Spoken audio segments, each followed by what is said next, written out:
Dios le bendiga a mis amados hermanos. Nuevamente en esta oportunidad, su servidor, el diácono Moisés Becker de la Iglesia Bautista Monte Oreb de Escobal, de Colón. En esta oportunidad tengo la responsabilidad de poder exponerle la palabra de Dios a través de la primera carta del apóstol Pablo a Timoteo, donde hoy vamos a tocar un tema acerca de la oración propiamente en este capítulo 2, versículo del 1 al 8. Esta es la primera carta de dos que envía el apóstol Pablo a Timoteo, su amado hijo en la fe, quien estaba al frente de la iglesia de Éfeso.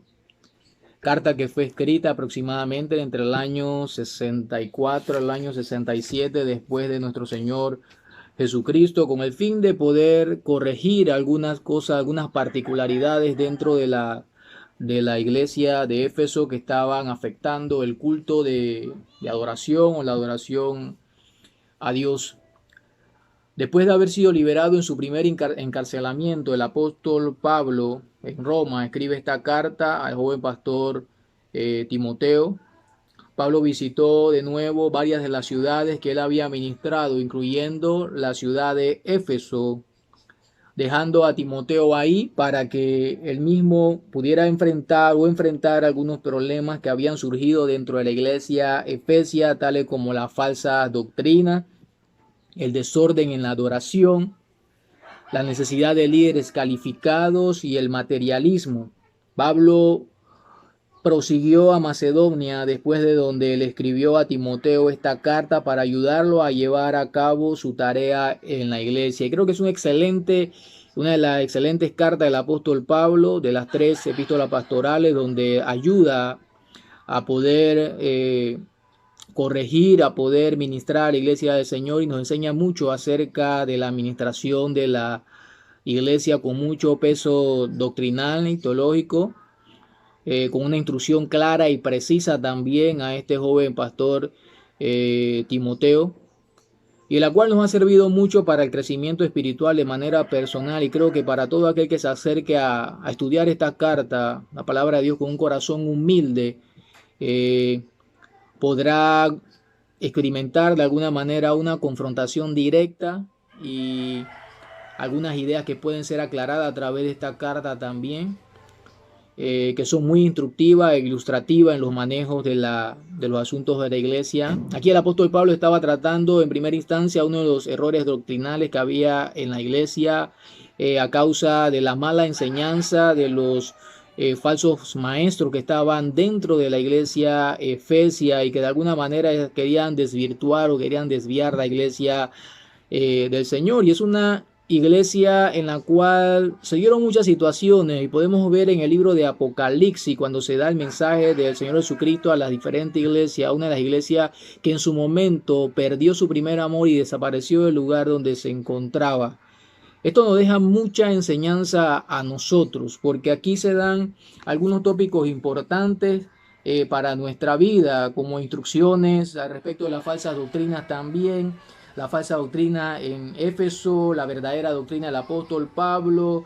Se da instrucción acerca de la oración, instrucción con respecto a los falsos maestros, instrucciones con respecto a la responsabilidad pastoral e instrucciones con respecto al hombre de Dios. Pero hoy particularmente quiero tocar lo que es la importancia de la oración. Quiero hacer un énfasis particular en la importancia de la oración y ver el contexto, poder estudiar también la razón por la cual el apóstol Pablo le escribe esta directriz, este mandato, esta exhortación al joven pastor Timoteo. El título de la lección del día de hoy le he puesto: la iglesia y su responsabilidad de orar por los perdidos. Mis amados hermanos, es notable a través de este texto del capítulo 2 de Primera de Timoteo, donde Pablo, después de darle algunos lineamientos a Timoteo en el versículo 20, versículo 19, versículo 18, antes de entrar al capítulo 2, Pablo le dice a Timoteo que este mandamiento que él había dado a Timoteo, dice que él se lo encargaba para que, conforme a las profecías que se habían hecho de él, todo lo que se había dicho de él, todo lo que se había orado por él en algún momento, Timoteo pudiera militar por ella la buena milicia, manteniendo la fe y la buena conciencia. Quiero resaltar eso porque es importante poder resaltarlo también al momento de dar esta instrucción. Timoteo tenía que, como un soldado, pelear la milicia, la buena batalla, tener esto en mente y mantener la fe en su debido lugar, pero también una conciencia limpia en medio de las falsas enseñanzas que se estaban dando dentro de la iglesia. Y por esta razón Pablo lo deja en este lugar, así como deja a Tito cuando le dice que por esta razón él lo había dejado en este lugar para que corrigiese lo deficiente y estableciese líderes, estableciese ancianos, hombres calificados en el ministerio. Habían errores, habían situaciones que se daban dentro de la iglesia como se dan actualmente en nuestras iglesias muchas veces, el error doctrinal, la falsa enseñanza, los falsos maestros, el error que hay en las redes sociales también, de mucha enseñanza errada, motivacional, superficial, pasajera. Pero hoy quiero poder dar una instrucción particular, amados hermanos de Iglesia Bautista Monteoré. Pablo le dice lo siguiente a Timoteo. Quiero que se ubiquen en el capítulo 2 de Primera de Timoteo, versículo 1 en adelante. Pablo le escribe y le dice: exhorto ante todo a que se hagan rogativas, oraciones, peticiones y acciones de gracia por todos los hombres, por los reyes y por los que están en eminencia, para que vivamos quieta y reposadamente en toda piedad y honestidad, porque esto es bueno y agradable delante de Dios nuestro Salvador, el cual quiere que todos los hombres sean salvos y vengan al conocimiento de la verdad, porque hay un solo Dios y un solo mediador entre Dios y los hombres, Jesucristo, hombre, el cual se dio a sí mismo en rescate por todo, de lo cual se dio testimonio a su debido tiempo. Dice el apóstol Pablo: para esto yo fui constituido predicador y apóstol. Digo verdad en Cristo, no miento, y maestro de los gentiles en fe y verdad. Quiero pues que los hombres oren en todo lugar, levantando manos santas, sin ira ni contienda. Quiero resaltar inmediatamente algunas particularidades de este texto que estoy mencionando. Pablo le escribe esto a Timoteo precisamente porque había un problema que estaba pasando a la iglesia, y creo que es uno de los problemas a veces dentro de nuestra congregación. Había un relajamiento tal en los miembros de la iglesia y un enfoque tal vez solamente hacia adentro de la misma iglesia, que había traído como consecuencia que la iglesia de Éfeso dejara de orar por los perdidos.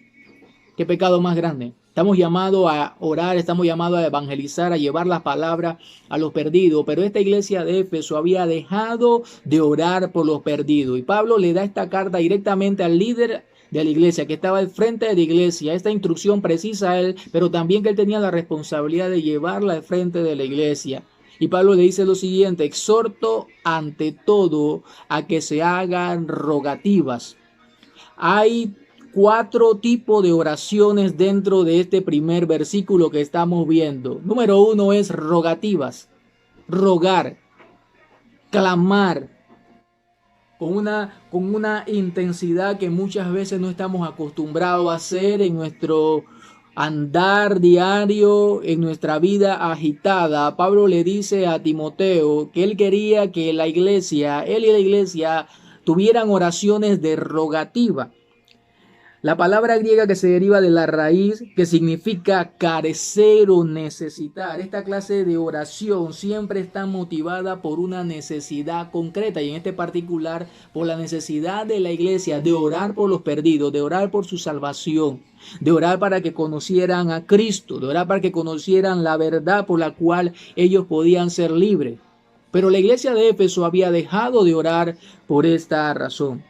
Es evidente que esta iglesia había dejado de orar por los perdidos, y que Pablo urgió a Timoteo para que se practicara, se volviera a practicar la oración por los perdidos dentro de la iglesia. Los maestros falsos del judaísmo introdujeron un evangelio pervertido y la enseñanza de la salvación que solamente era para los judíos y los prosélitos del judaísmo entre los gentiles. Por esa razón es seguro que restringieron las oraciones evangelizadoras. El exclusivismo religioso que limita la salvación a los miembros privilegiados de cierta élite hace innecesaria la oración hacia los perdidos. A veces como iglesia tenemos la particularidad muchas veces de orar solamente por las necesidades de la iglesia, por los proyectos de la iglesia, por lo que la iglesia desea alcanzar, e ignoramos la necesidad de orar por la salvación de las almas que se están perdiendo día a día. Y esta es una coyuntura importante en medio de esta pandemia porque nos permite orar por aquellas personas que están enfermas, por aquellas personas que están en los hospitales y no saben si van a salir, pero también por los familiares de aquellas personas. Y poder compartirle y darle la razón de la esperanza que es Cristo. Su única razón de esperanza en medio de esto es Jesucristo, aquel que tiene el poder sobre la vida y la muerte y tiene el derecho de dar la vida a quien Él quiere y de quitarla cuando Él desea quitarla. Entonces Pablo le está diciendo a Timoteo, te exhorto a ti como líder de la iglesia, a que hagas un llamado alto y claro en la adoración de la iglesia, que puedan estar orando también por las almas que se están perdiendo, o las almas que están camino a la perdición, camino a la muerte. Y que lo tengan esto como una prioridad dentro del culto de adoración de la iglesia.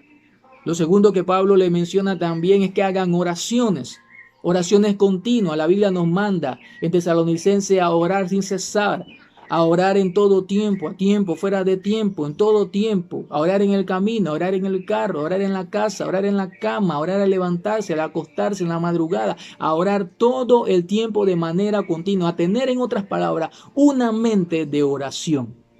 Lo otro que Pablo le dice a Timoteo también es que se hagan peticiones. Las peticiones, esta palabra viene de la raíz que significa caer con alguien o acercarse con alguien para tener intimidad, para hablar de la intimidad.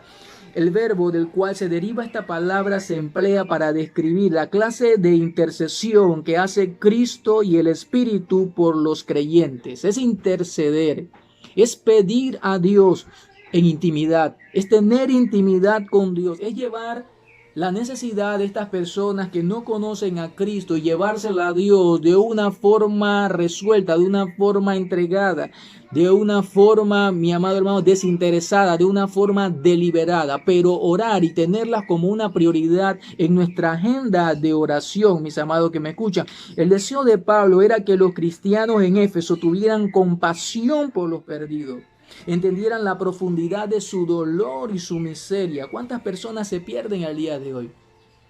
¿Cuántos miembros de su familia, de mi familia, se están perdiendo el día de hoy? ¿Cuántos vecinos suyos y míos se están perdiendo el día de hoy? ¿Cuántos familiares, conocidos, compañeros de trabajo se están perdiendo el día de hoy? Pensando que están bien, pero no tienen a Cristo como el Señor de su vida, no le han entregado su vida, no viven para Dios, no viven para Cristo. Lo que lo hace estar en un camino de muerte. Porque la Biblia explica, nos enseña que la paga del pecado es la muerte, mas la dádiva de Dios es vida eterna en Jesucristo. Aunque digan que crean en Jesucristo, muchas veces su vida no manifiestan esa fe como una realidad en sus vidas. Amén. Pablo exhorta a Timoteo a que lleve a la iglesia a hacer rogativas, a que lleve a la iglesia a hacer oraciones sin cesar por los perdidos, y a que lleve esto de forma de peticiones a la iglesia, pero no solamente eso, en forma de peticiones continuas en intimidad con Dios, sino también con acciones de gracia. A veces oramos y solamente pedimos a Dios. Esto era algo grave que estaba pasando en la iglesia de Éfeso. Imagínense que solamente llegáramos al templo y solamente oráramos por nosotros mismos y nuestras necesidades, los proyectos, la salud del hermano de la iglesia, para que el Señor le habrá puesto un hermano de la iglesia, cómo la iglesia crecería, cómo la iglesia cumpliría su propósito por la cual Cristo le dio aquí en la tierra, que es ir y predicar el evangelio a toda criatura. Ir y hacer discípulos a toda criatura, bautizándole en el nombre del Padre, el Hijo y el Espíritu Santo y enseñándoles que guarden estas cosas. Cómo la iglesia cumpliría la gran comisión, la obra evangelizadora, si la iglesia ni siquiera se toma el lugar en primera instancia de poder orar por los perdidos. Usted y yo tenemos la responsabilidad de orar por las personas que no conocen a Cristo para que vengan al conocimiento de la verdad. Y estas oraciones son en forma de rogativa, y estas oraciones se hacen sin cesar, Se hacen competiciones en intimidad delante de Dios, pero también se hace con acciones de gracia. Algo importante también aquí, y hay algunas cosas que quiero resaltar en estos textos particulares, a través de tres preposiciones que se encuentran precisamente en este texto, en los primeros 4 versículos que he resaltado, que estoy resaltando en este día. Y el primero se encuentra precisamente en el mismo versículo 2, en su parte inicial. El Señor le dice que Él quería que oraran por los reyes. Ahí está. Que hicieran rogativas, oraciones y acciones de gracia, primero que nada por todos los hombres. Eso no exime a una persona así, mi enemigo, aquel que me hace la vida de cuadrito, aquel compañero de trabajo que tal vez no le caigo, no le parezco, aquel vecino, aquel hermano en la iglesia que tal vez no está de acuerdo con mi forma de ser, de parecer, de hacer las cosas. Eso me exime a mí también de aquellas personas que me aborrecen sin causa. Cristo lo aborrecieron sin causa. Como cordero fue llevado al matadero delante de sus trasquiladores y enmudeció. El Señor dice en la oración sacerdotal del Salmo 17, Padre, te pido no que lo saque del mundo, sino que lo guarde del maligno. Dice, el Señor le dice también, por mi causa seré aborrecido. Entonces hay personas que no van a aborrecer, pero el Señor no nos manda a aborrecerlos, el Señor nos manda a orar por ellos. Nos manda a presentarlos ante el trono de la gracia. Por esa razón, Pablo le dice a Timoteo también, quiero que oren por todos los hombres. Y es el deseo de Dios. El Espíritu Santo inspira a Pablo para que le dé esta instrucción a Timoteo y nos quede como instrucción también hasta nuestros días. Primero, que quiero que oren por todos los hombres. ¿Quiénes son todos los hombres? Todos los no creyentes, todas las personas perdidas, aún los ateos, aún nuestros enemigos. El Señor nos manda a orar por nuestros enemigos y dice que Él colocaría agua de fuego sobre su cabeza, no que nos vengemos nosotros mismos, sino que demos lugar a la ira de Dios. No es nuestra responsabilidad vengarnos, es dejarlo en la mano de Dios. Así que estamos llamados a orar por los no creyentes, orar por los perdidos, por todos los hombres. Yo no sé quién puede ser salvo, quién va a ser salvo y quién no, pero Dios sí lo sabe. Mi responsabilidad no es saber quiénes son los escogidos de Dios, quién ha sido predestinado para salvación o no. Mi responsabilidad es predicar el evangelio de Cristo a toda criatura, independientemente de su estrato social, independientemente de su condición económica, es predicar el evangelio de Cristo.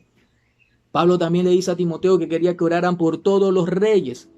En nuestro contexto actual, por todos los gobernantes de nuestro país o del mundo. Hay personas que no le parece el presidente de Estados Unidos. Dios quiso que él estuviera en este tiempo ahí. ¿Quién le puede decir a Dios que no haga? Él es el que quita y pone en reyes. Y se lo enseñó a Nabucodonosor cuando lo humilló en aquel tiempo. Todo dominio. Él es el Altísimo. Él pone reyes y quita reyes, pone gobernante y quita gobernante. En ese tiempo la iglesia de Éfeso tenía un enemigo aparte de Satanás, o un enemigo influenciado por el mismo Satanás, y era Nerón. Nerón perseguía a la iglesia, hacía la vida a la iglesia de cuadrito. Aún dentro de la iglesia había falsos maestros que se habían constituido en enemigos de la iglesia, enemigos de la fe, enemigos de la cruz de Cristo. Himeneo y Fileto, que Pablo dice, los entregué a Satanás para que aprendan a no blasfemar. Dios nos manda, mis amados que me escuchan, a orar por todos los gobernantes, el presidente de nuestra nación, por los ministros, por los diputados, aunque la Asamblea de Diputados nos parezca a nosotros de lo peor y digamos los peores epítetos o improperios contra la Asamblea de Diputados. El Señor nos manda a orar por ellos. El Señor nos manda a fiscalizar, a orar, a llevarlo ante el trono de la gracia, a interceder por la salvación de ellos, que el Señor le pueda dar sabiduría, a orar por la salvación de sus almas. En el trabajo que ellos están haciendo también, ellos necesitan tener temor de Dios, y por esa razón pasa lo que pasa, porque no tienen temor de Dios. Y es una de las grandes razones, una de las tantas razones por la cual muchas veces se procesa de esa manera, pero el Señor nos manda a nosotros como iglesia a orar por ellos, a orar por los gobernantes de nuestro país y a orar por los gobernantes del mundo. Y ellos tenían un enemigo que era Nerón y tenían que orar por Nerón también. Ellos tenían que orar por la paz de la nación, a pesar de que el imperio romano estaba sobre ellos, a pesar de que estaban siendo oprimidos. El Señor los manda a orar y nos manda a nosotros a orar por los gobernantes. Pero tercero, también el Señor nos manda a orar por los que están en eminencia. El Señor nos manda a orar por los empresarios. El Señor nos manda a orar por todos aquellos que están en autoridad. El Señor nos manda a orar por los ricos para que se conviertan, para que tengan temor de Dios. Es nuestra responsabilidad como iglesia orar para que todos sean salvos, para que todos los hombres sean salvos, aunque ciertamente la Biblia nos enseña que no todo o absolutamente todos los hombres van a ser salvos, sino que Dios ha escogido a unos para ser salvos y otros seguirán su camino de perdición. Quiero mencionar la segunda preposición que menciona. Primero, que mencioné, por quienes, por todos los hombres, por los reyes y por los que están en eminencia. Ahora, ¿para qué? Para que vivamos quieta y reposadamente. No depende totalmente de nosotros, mi amado hermano. Que vivamos quieta y reposadamente. Yo no tengo ese poder, usted no lo tiene. Dios sí lo tiene, pero Dios nos manda a nosotros a orar por estas personas, por todos los hombres.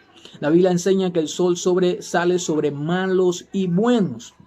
Quiero ir nuevamente al texto. Dice la palabra del Señor, por los reyes y por los que están en eminencia, para que vivamos quieta y reposadamente en toda piedad y honestidad, para que vivamos quieta y reposadamente, pero también para que vivamos como en toda honestidad y piedad, no siendo personas, revolucionarias, no siendo personas que se viven quejando de todo, no siendo personas peleoneras, sino para que vivamos quieta y reposadamente. Nuestro deber, nuestra responsabilidad es orar por estas personas, en la cual muchas veces hemos dejado de orar, pero que ahora en medio de esta pandemia y en medio de este coronavirus estamos llamados a orar por todos los habitantes del mundo para que conozcan al Señor y puedan oír la voz de Dios. La palabra nos enseña cómo oirán si no hay quien les hable. ¿Cómo oirán si no hay quien les predique? Pero dice también, preciosos son los pies de los que anuncian la paz, la buena nueva de Jesucristo.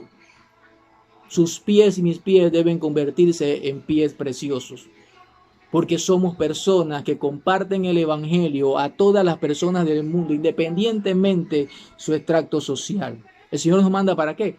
Para que vivamos quieta y reposadamente. En tiempos de Habacuc, en tiempos de Jeremías, ya cuando el peligro era inminente y Dios había determinado que Babilonia viniera en esta oportunidad contra el reino de Judá, el reino del sur, ya el Señor les pidió que se sometieran a ellos. Eso le daría mayor bien que el que ellos se rebelaran en contra de este imperio babilónico que venía contra ellos, por causa de que ellos habían abandonado a Dios y se habían alejado de Dios. Vivir de una manera quieta y reposadamente no depende 100% de nosotros, pero la Biblia nos enseña que debemos de orar a Dios y orar por esta persona para vivir quieta y reposadamente en nuestras naciones. ¿En toda qué? En toda honestidad y en toda piedad. Mi amado hermano, piedad y honestidad. La piedad es una palabra clave en esta carta que se repite una y otra vez. Capítulo 3 de esta misma carta, versículo 16, capítulo 4, versículos 7 y 8, capítulo 6, versículo 3 y versículo 5, versículo 6, versículo 11, en la segunda carta del apóstol Pablo a Timoteo, en el capítulo 3, versículo 5, y en Tito, capítulo 1, versículo 1, e indica que ya era necesario hacer un llamado para volver a la vida santa que se había visto afectada por la doctrina falsa dentro de la iglesia efesia. La piedad se refiere a mantener la actitud y la conducta correcta ante Dios en todas las cosas. Honestidad puede traducirse también como reverencia o tacto moral. Hay que ser reverente. A nosotros no se nos manda a insultar los gobiernos como algunos cristianos tienen la manía muchas veces de insultar los gobiernos y llamarle con epítetos. Dios no nos manda a hacer eso, mi amado hermano. Dios nos manda a orar por ellos. Dios nos manda a doblar rodillas. La Biblia nos enseña, bienaventurada la nación cuyo Dios es Jehová. Pero es porque hay una iglesia ahí que clama a Dios, hay un pueblo ahí está el cuerpo de Cristo haciendo lo que Él le mandó hacer. Honestidad se refiere también a la dignidad de una conducta santa delante de los hombres. Se nos manda a ser hombres de paz, a ser hombres pacificadores, no hombres burlones, no hombres peleoneros, no hombres groseros, soberbios o altivos, no. Se nos manda a ser hombres de paz. Mostrar la realidad de una vida piadosa, una vida transformada y cambiada por Dios mismo. por medio de la salvación de Jesucristo y la obra del Espíritu Santo en nosotros, quien produce en nosotros el fruto del Espíritu Santo, que nos da la capacidad de poder tener dominio propio, de poder amar, de poder perdonar, de poder ser bondadosos, de poder ser benignos, de poder ser personas de fe, de poder tener templanza, de poder mostrar estas cualidades del fruto del Espíritu Santo en nuestra vida, porque el Espíritu Santo está en control de nuestra vida y no nosotros mismos o nuestra carnalidad. Ya para ir terminando, quiero mencionar la tercera conjunción que nos habla también, o la tercera preposición, mejor dicho, que nos habla precisamente estos primeros 4 versículos. Mencioné que debemos orar por todos los hombres, por todos los reyes, por los que están en eminencia, para que vivamos quieta y reposadamente, pero también para vivir en toda honestidad y piedad. ¿Por qué razón? La razón está en el versículo siguiente. Para que vivamos quieta, para que vivamos porque esto es bueno y agradable a Dios el Salvador. ¿Por qué tenemos que hacerlo, mi amado que me escucha? ¿Por qué razón debemos de comportarnos con toda honestidad y piedad? ¿Por qué razón debemos orar para vivir una vida quieta y reposadamente? No una vida sin problemas. Todos tenemos problemas, situaciones difíciles. Dios la orquesta de manera soberana para nuestro bien, porque la Biblia enseña que todas las cosas obran para bien. Coronavirus obra para bien, para aquellos que han sido llamados conforme al propósito de Dios. Dios lo planificó de antemano para que viniera en este tiempo. Nuestra responsabilidad es poder orar a Dios y confiar en Dios, ya sea que seamos o no seamos tocados por este virus. Y roguemos al Señor que no seamos tocados. Pero si somos tocados, gloria a Dios también. Porque Él determinó que eso nos tocara en un momento de nuestra vida. Y eso manifiesta también su bondad para con nosotros. Nosotros no merecemos nada bueno de parte de Dios. Pero Dios, en su gracia soberana, nos envió a su Hijo Jesucristo para tomar el lugar nuestro en la cruz, para justificarnos, para darnos salvación y vida eterna y perdonar nuestro pecado. Era importante lo que estaba pasando en el texto que estamos viendo, porque se había dejado de orar. Imagínense la vida de un cristiano sin oración. Imagínense hacer la obra evangelizadora sin orar por los perdidos. Solamente porque Dios nos mandó, la hacemos y se acabó. No, debemos ser intencional como miembros de la iglesia en lo que hacemos. Debemos hacerlo de manera deliberada, lo que Dios nos ha mandado hacer. Debemos ser impulsados por el mismo Espíritu de Dios para hacer esto. Pero aquí el problema era que ellos habían sido influenciados también por la falsa doctrina. ¿Cuál es nuestra doctrina? ¿Cuál es nuestra enseñanza? Por la cual de alguna manera miembros de la iglesia o iglesias enteras han dejado de orar por las almas para que se salven, para que sean salvas, por los perdidos, por aquellas personas que no conocen a Cristo. Esto, mi amado hermano, es bueno y agradable a Dios y debe ser parte fundamental de nuestro culto, de nuestro devocional en esta hora en la cual la iglesia está en su casa. En estos tiempos, orar por todas las personas perdidas, orar por las personas para que vengan al conocimiento de la verdad de Dios. Dice el versículo 3, porque esto es bueno y agradable delante de Dios nuestro Salvador, el cual quiere que todos los hombres sean salvos y vengan al conocimiento de la verdad. Y es lo último que quiero mencionar. El deseo de Dios es que todos los hombres sean salvos, pero su decreto providencial no es que todos los hombres van a ser salvos. Dios soberanamente ha decretado ya quiénes serán salvos o no, pero no es mi responsabilidad saberlo o ver quién es salvo o especular sobre X o Y persona será salva o no porque tiene actitudes. Pablo era un homicida y Dios lo salvó. Usted y yo éramos perversos antes de venir a Cristo, hacíamos muchas cosas malas, vivíamos de espalda a Dios, blasfemo, como dice Pablo, injuriador. Pero hemos sido llamado a misericordia. La gracia de Dios nos alcanzó y misericordiosamente el Señor nos salvó por su gracia y para su gloria eterna. El deseo de Dios es que todos los hombres sean salvos. Por ende, nosotros debemos orar por todos los hombres, por todos los reyes, por todos los que están en eminencia, para que vivamos quieta y reposadamente en toda honestidad y piedad. ¿Por qué razón? Porque esto es bueno y agradable delante de Dios. Que todos los hombres sean salvos, que todos los hombres conozcan la verdad. Y la Biblia nos enseña sobre esto. Cuando este evangelio sea predicado hasta lo último de la tierra, entonces vendrá el fin. Amado hermano, yo lo exhorto, yo lo animo a través de esta enseñanza el apóstol Pablo a Timoteo a poder meditar sobre la responsabilidad de la iglesia de orar por los perdidos. Es mi responsabilidad como miembro de la iglesia orar continuamente, permanentemente por los perdidos, por las personas que no conocen a Cristo. Porque hacer esto es bueno y agradable delante de Dios nuestro Salvador. Que todos los hombres puedan ser salvos y vengan al conocimiento de la verdad. Lo exhorto, lo animo en medio de esta pandemia a orar de manera intencional por las almas que van rumbo a la perdición eterna. Pero a su vez también lo exhorto a través de Juan 3:16, que de tal manera amó Dios al mundo que dio a su Hijo unigénito para que todo aquel que en él cree no se pierda, mas tenga vida eterna. Dios nos dio el precioso regalo de Jesucristo. Iglesia, nuestro llamado, orar por los perdidos, evangelizar a los perdidos, amar a los perdidos, para que ellos vengan al conocimiento de la verdad, expresarle el amor que tiene Dios para con ellos y como un Dios santo, justo y bueno y perdonador desea que ellos se arrepientan y vengan a la salvación y a la vida eterna. Que toda la honra y la gloria sea para nuestro Dios, hoy, mañana y siempre y por los siglos de los siglos. Amén. Que el Señor los bendiga.